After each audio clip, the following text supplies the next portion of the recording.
Hi guys, today is Wednesday, April 1st. Your job today is to read Macbeth, Act 4, Scenes 1 through 2.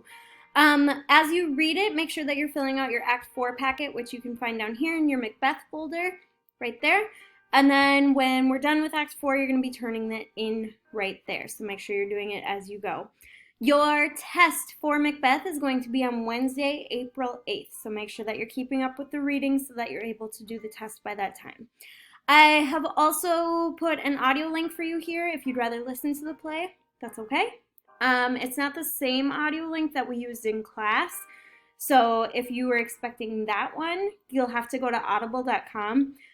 You can sign up for a free trial if you want that version. Just make sure that you cancel your free trial before it actually starts charging you. If you have any questions, please let me know. Make sure that you're emailing me or that you post a question or comment on the updates part of Schoology so that we can keep you up to date. Let me know what you need and have a great day.